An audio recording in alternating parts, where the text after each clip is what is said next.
Hi viewers అందరికి welcome friends, మన ఛానల్కి స్వాగతం ఫ్రెండ్స్. మొత్తానికి ఇండియా వర్సెస్ న్యూజిలాండ్ మళ్ళీ మనం చూడబోతున్నాం. చాలా టఫ్ ఫైట్ ఇవ్వడం మాత్రం గ్యారంటీ.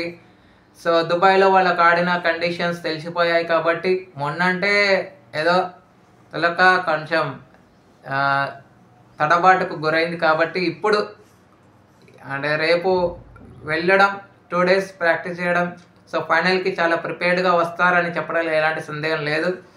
కోర్స్ మన ఇండియన్స్ కూడా ప్రాక్టీస్ చేస్తారు. ఇరు జట్ల నుంచి క్లోజ్ కాంటెక్స్ట్ అయితే ఉంటుందని నేను ప్రెడిక్ట్ చేస్తున్నాను. కాకపోతే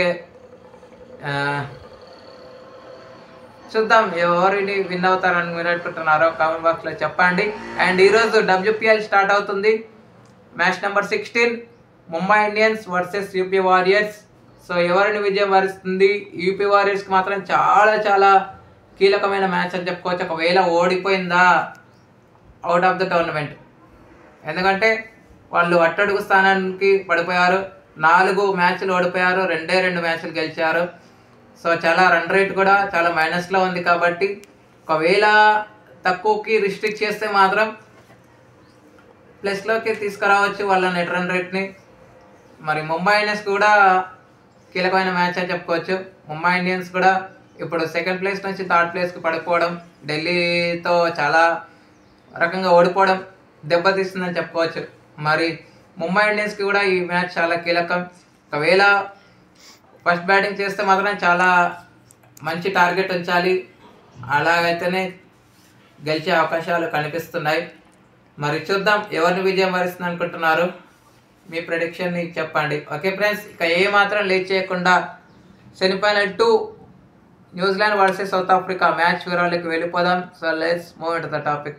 హాయ్ హలో వివర్ అందరికీ వెల్కమ్ ఫ్రెండ్స్, మన ఛానల్కి స్వాగతం. మా ఛానల్లో మీకు కనుక వీడియోస్ నచ్చితే లైక్ చేయండి, షేర్ చేయండి, కామెంట్ చేయండి మరియు సబ్స్క్రైబ్ చేయండి. మరిన్ని నోటిఫికేషన్స్ కోసం పక్కనే ఉన్న బెల్ ఐకాన్ని ఆల్ పైన ట్యాప్ చేయండి. ఆల్ పైన ట్యాప్ చేయడం ద్వారా మేము చేసే ప్రతి వీడియోలని, తాజా వీడియోలని నోటిఫికేషన్లో పొందగలరు. సో టాస్ గెలిచి మొదట బ్యాటింగ్ ఎంచుకున్న న్యూజిలాండ్కి చాలా అద్భుతమైన స్టార్టే వచ్చింది. స్టార్టింగ్లో 48 runs పార్ట్నర్షిప్ రావడం జరిగింది. స్ట్రైక్ రొటేట్ చేస్తూ మధ్యలో బౌండరీస్ కొడుతూ సో మొత్తంగా మంచి స్టార్ట్ వచ్చినప్పటికీ లుంగెంగిడి వికెట్ల పతనాన్ని ఆరంభించడం జరిగింది. విలియం 21 runs చేసి అవుట్ అయ్యే సమయానికి స్కోర్ 48. ఆ తర్వాత విలియమ్సన్ రావడం, రచిన్ రవీంద్రకి మంచి పార్ట్నర్షిప్ దొరకడం, వీళ్ళిద్దరు కలిసి 164 runs పార్ట్నర్షిప్ నెలకొల్పారు. చాలా చాలా స్టడీగా ఆడారు. సెట్ అయ్యేంత వరకు బాల్స్ స్ట్రైక్ రొటేట్ చేశారు, సింగిల్స్ రాణించారు, వీలైనప్పుడు బౌండరీస్ కొట్టారు. కానీ ఇన్నింగ్స్ నెమ్మదిగా సాగుతున్న నేపథ్యంలో రచిన్ రవీంద్ర ఊపందుకున్నాడు అని చెప్పుకోవచ్చు. ICC టోర్నమెంట్స్లో చాలా చాలా విలువైన నాక్స్ ఆడుతూ వస్తున్నాడు రచిన్ రవీంద్ర. సో 5 centuries అయితే సాధించాడు ఇప్పటివరకు. అంటే నిన్న సెంచరీతో కలుపుకొని ఆ 5 centuries ICC టోర్నమెంట్స్లో వచ్చినవే. అయితే ఛాంపియన్స్ ట్రోఫీలో ఇది 2nd century అని చెప్పుకోవచ్చు. సో సెంచరీ చేసిన కొద్దిసేపటికే 108 runs వేసి అవుట్ అయ్యాడు రచిన్ రవీంద్ర. అప్పటికి స్కోర్ 212.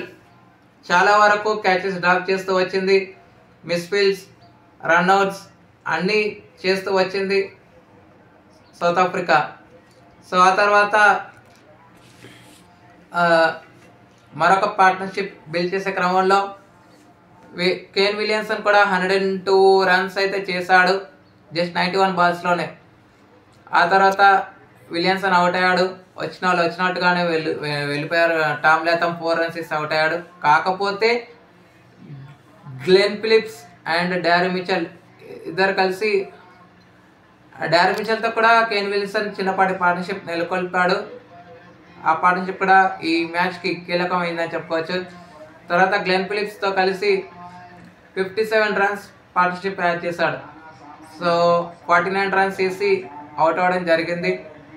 కానీ లాస్ట్ మూమెంట్లో బ్రేస్వెల్ కూడా 11 రన్స్ ఏమో చేసి అవుట్ అయ్యాడు. కానీ లాస్ట్లో హాఫ్ సెంచరీ చేసే అవకాశం లేకుండా పోయింది గ్లెన్ ఫిలిప్స్కి. సో తను కూడా 49 రన్స్ వేసి నాట్అవుట్గా నిలిచాడు. ముఖ్యంగా చెప్పాలి అంటే గ్లెన్ ఫిలిప్స్ వచ్చిన తర్వాత రన్స్ మాత్రం చాలా వేగంగా వచ్చాయని చెప్పుకోవచ్చు. శరవేగంగా 50+ పార్ట్నర్షిప్ కూడా రావడం జరిగింది. అనంతరం వికెట్స్ కనుక చూస్తే ఎంగిడికి 3 వికెట్లు, రబాడాకి 2 వికెట్లు, హోల్డర్కి 1 వికెట్ అయితే రావడం జరిగింది. ఎక్స్ట్రాస్ 11. అనంతరం లక్ష్య ఛేదన ఆరంభించిన సౌత్ ఆఫ్రికాకి వీళ్ళకి అనుకున్న స్టార్ట్ అయితే కాదని చెప్పుకోవచ్చు. ఎందుకంటే చాలా డాట్ బాల్స్ ఆడుతూ వచ్చారు ఇనీషియల్గా. ముఖ్యంగా కెప్టెన్ బహుమా చాలా డాట్ బాల్స్ ఆడుతూ వచ్చాడు, రెస్పాన్సిబిలిటీ లేదు. సో డాట్ బాల్స్ ఆడుతున్న టైంలో రికిల్టన్ ప్రెషర్కి లోనై షాట్కి ట్రై చేసి అవుట్ అయ్యాడు. 17 రన్స్ వేసి అవుట్ అయ్యాడు. స్కోర్ 20. ఆ తర్వాత వ్యాండర్సన్తో కలిసి పార్ట్నర్షిప్ నిర్మించే క్రమంలో పడ్డాడు. ఇద్దరు కలిసి బౌండరీల వరద స్టార్ట్ చేశారు. కానీ లేట్ జరగాల్సిన డ్యామేజ్ అంతా జరిగిన తర్వాత స్టార్ట్ చేశారు. సో పవర్ ప్లే ముగిసేసరికి 56 వీళ్ళ స్కోరు. తర్వాత మొత్తంగా 105 రన్స్ పార్ట్నర్షిప్ నెలకొల్పారు. బట్ 59 రన్స్ వేసి బహుమా అవుట్ అవ్వడం జరిగింది. ఆ తర్వాత వెంటనే 60+ రన్స్ వేసి తను కూడా వెండర్సన్ అవుట్ అవ్వడం జరిగింది. యాండిస్ క్లసన్ రావడం, యాండిస్ క్లసన్ ఏమాత్రం విజృంభించలేకపోవడం.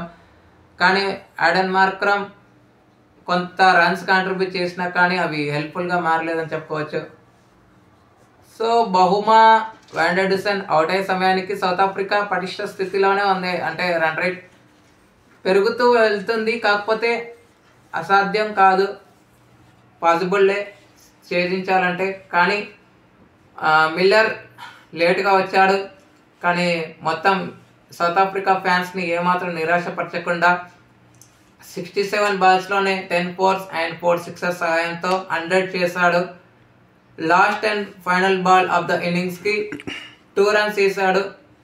అయితే ఎంగిడితో కలిసి 56 రన్స్ పార్ట్నర్షిప్ నెలకొల్పాడు. బట్ జరగాల్సిన డ్యామేజ్ అంతా జరిగిపోయింది కాబట్టి సెంచరీతో అయినా పర్సనల్గా హ్యాపీగా ఉండొచ్చేమో. కానీ టీమ్ పర్ఫార్మెన్స్ పట్ల మాత్రం చాలా చాలా డిసప్పాయింటెడ్గా ఉంటారు ప్రతి ఒక్క ప్లేయర్. సో మొత్తంగా మిచెల్ శాంట్నర్ కానీ అందరూ చాలా కట్టుబిట్టమైన బాల్స్ వేసి రన్స్ కట్టడి చేయడం అన్నీ జరిగాయి. సో కాబట్టే వీళ్ళు 50 రన్స్ తేడాతో ఘనమైన విజయాన్ని సాధించి నేరుగా దుబాయ్లోకి వెళ్ళిపోవడం ఖాయం. సో ఇక player of the match award అయితే రచన్ రవీంద్రని వరించడం జరిగింది. 101 బాల్స్లో 108 రన్స్ వేశాడు కాబట్టి, 1 వికెట్ కూడా తీసుకున్నాడు కాబట్టి. ఇక వీళ్ళ సైడ్ నుంచి వికెట్స్ కనుక చూస్తే మిచెల్ శాంట్నర్కి 3 వికెట్లు, ఆ తర్వాత మ్యాట్ హెన్రీ, గ్లెన్ ఫిలిప్స్కి తలా 2 వికెట్లు, బ్రేస్వెల్కి, రచన్ రవీంద్రకి ఒక్కొక్క వికెట్ అయితే రావడం జరిగింది. Okay friends, thank you. మరి ఫైనల్లో ఎవరిని విజయం వరిస్తుంది అనుకుంటున్నారో కామెంట్ బాక్స్లో కామెంట్ చేయండి. Thank you friends. ఇలాంటి అప్డేట్స్ కోసం ఛానల్ని సబ్స్క్రైబ్, షేర్, లైక్, కామెంట్ చేయండి. మరొక అప్డేట్తో మేము ఉంటాను ఫ్రెండ్స్. అంతవరకు సెలవు, నమస్కారం.